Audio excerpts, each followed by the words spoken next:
Somebody tried to murder me. You know, he didn't try to hurt me and get me off of him. He tried to murder me.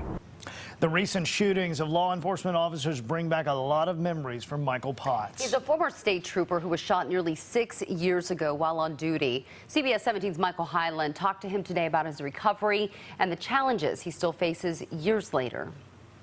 For Michael Potts, sharing his story is key in his recovery. He spends a lot of time talking to other officers who've gone through what happened to him.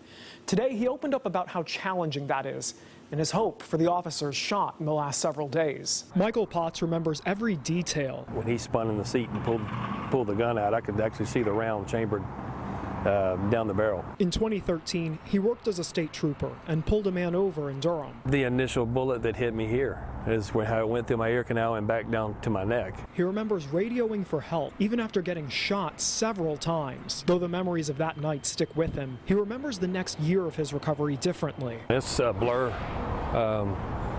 You know, there's a lot of healing, physically and emotionally. My mouth was wired shut. One moment sticks out because he was still alive to see it. It was raining. It was just a little drizzle outside, and I just wanted to stand in it.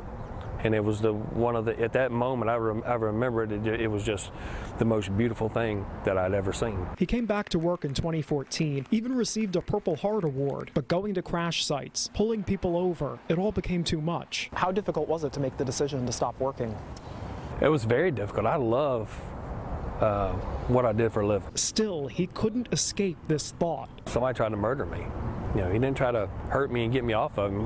He tried to murder me. In the last several days, a Raleigh police officer and a state trooper both got shot while on duty. There's too many of these incidents that are popping up all over the nation, you know, and especially, you know, right here at home. Why do you think this is happening as much as it is? The lack of respect.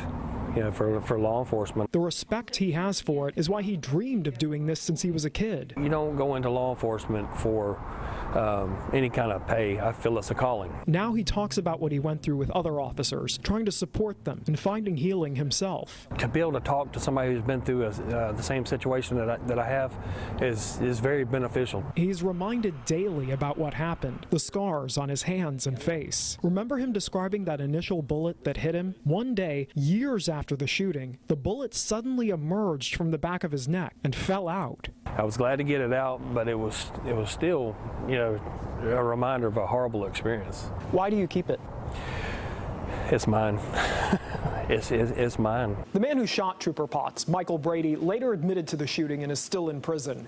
He's one of 4 people charged with murder following a deadly escape attempt at the Pasquotank prison in eastern North Carolina. The prosecutor is seeking the death penalty.